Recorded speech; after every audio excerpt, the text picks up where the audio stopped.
Throw up some like red and purple LEDs and just light them up when the next train comes or whatever. Well, on the platform there. Actually, the big they do blink. I don't think they do colors. I think it's just yellow background with the black writing that says train. We could probably. Here's the problem. We could do that if it matches schedule. Right. Now keep in mind that what you see in that screen is nothing more than a published timetable. Right. It's not a predicted timetable. But I was hoping that sign would help them. It tells you purple line, and if my operators are on schedule, which are telling me that they're not. Will we ever get to the point where The screen should have done it. I need to look at colored background or something, you know. Instead of yellow, to have like purple Or red, or even like, I know you have the automated voice announcement systems that are going on the station. Maybe you could say, hey, this is a purple line train coming, da da da. Okay, I can get my monthly meeting tomorrow. Gerard hasn't asked a question yet. Actually, kind of kitty corner on this, and I mentioned it at a meeting probably a couple months ago. But with the blue and expo lines opening, will we have train monitors, or just like they're on the red and purple line platform, showing the next train is, because you're going to have this, you know? No, but you're talking about those big screens we have. These only at 7th Street Metro. Seventh and you have it at 7th Metro, right? Just for the red and purple, but not for the blue. We could probably do that. I did get a Homeland, that's Homeland grant. Homeland Security. That's the one.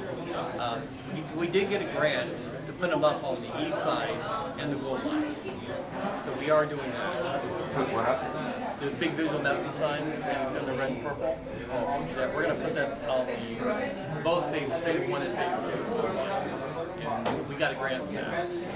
I've asked for more grant money than the expo.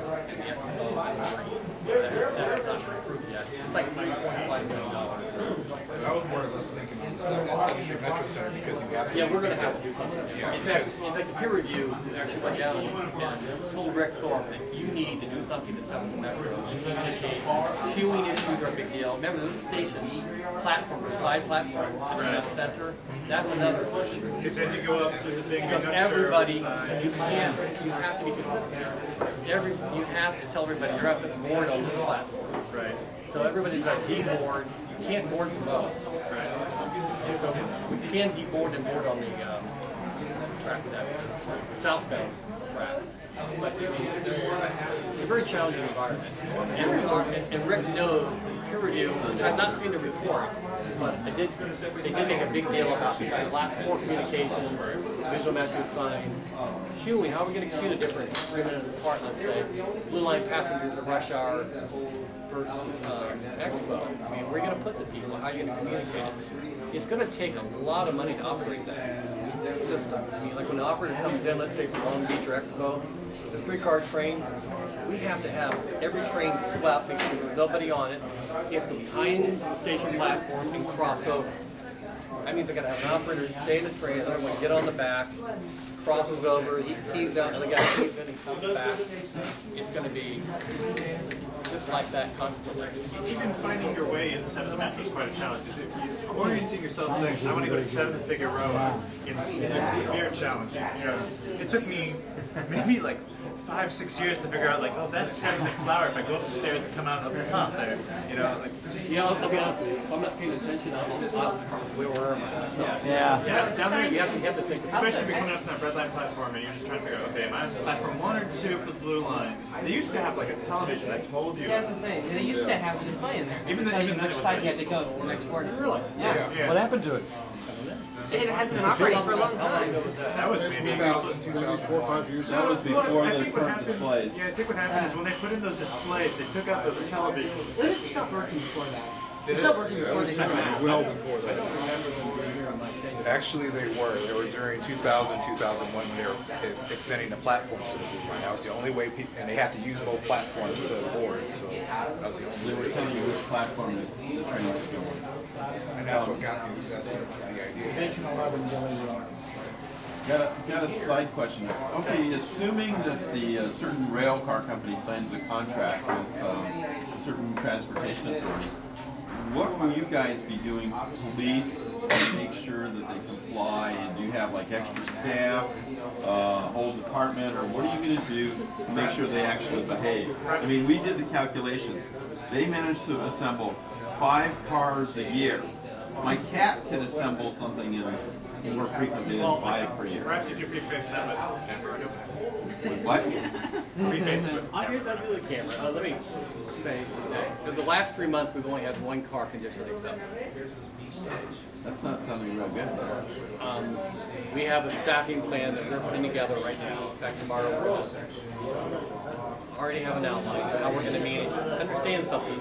On this new order, the first car is not even due until July of 2013. And I don't want them too soon. You know why? Because we don't have the yard and shop site that's laying around. They're not built yet. So part of the negotiations was for us to be very careful in timing the delivery of these next 100 cars so they can match the building of these lines. The last thing I want, it sounds really ironic, I don't want them to be ahead of schedule this time because I don't have any room for them. So it's going to be very carefully staged, and not only that, I made sure they can't provide any more than 2 per month after July, because I believe the expo line will be built probably first, or there'll be a tie, and so I have to have a place to put it, right? So I've asked Eve from the Foothill and Rick Moore from Expo to have your yard and shop ready 1 year before opening and a mile of test track, so I can at least deliver cars and commission on a mile.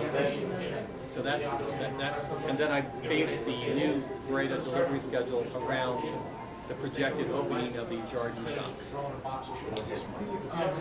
of the things, I'm not sure if this is true or not, but I believe there's something about the blue line where the power system or something like that makes it difficult for the normal other lines together or something like that. Is that Blue line?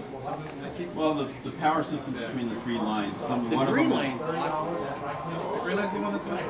Really? That's what I don't use the word. Awkward. Well, the green line was, to give an example, not last Sunday, the Sunday before, the whole green line was down. It was designed, the original design was designed to be an operator-less system. And they did some weird things. For example, if you put a dead short on the green line, which is what happened, there was lightning arrest that failed and it grounded out on the green line station. The station was shut every substation down because of one location. Now, every other line we have is correct by the section. You know, it's like, I just found that out a week and a half ago. I had no idea. I didn't believe these guys. What do you mean to tell me? We should be able to run the rest of the line up to that, and that's how it was designed. So I have to go back now and try to figure out, can we undesign it and we should insulate it in such a way that that won't happen. The green line's an option. So it's the green line, though, one though, where you would have to modify your fleet to run on that train line. It wouldn't have to be like the blue line or anything like that, where you would connect them You're together. talking about the braided cars? I don't know, really. The braided cars are supposed to be able to operate on every light rail line. Is it really? I mean, there's different specifications for each line and power things like that. Not for power, but signaling, yes. So that's the issue. And train that waits like communication. So that's it. It's going to make the region very challenging. You got good people bored. Yeah, bored. You see people walking around. We're not bored. We're actually enjoying this. You know, the hour's getting late though, and we do have a few minutes of Trans-Coalition business, and I don't want to break the meeting up, but actually, I can tell you that, you know, people. What? No, we're not stopping the questions. I'm just making. You know, people have been getting up and leaving for the bathroom and all, but it's like people are solid. They like what you're doing. Like I said, these are people that are interested. We aren't the John Walshes of the world here to give you a hard I time. like them. We love them too. Okay, in honor of John Walsh, no, you stop. Wave your hands more. No, I'm not gonna be, I'm being filmed. I don't want to look too stupid. We have all these rail lines opening, or at least with Metro Hard, is there any look in terms of the operational facility, like I think they call it the Rock, or The real operations. yeah, is there Not any, sure. Yeah, yeah. is there any chance of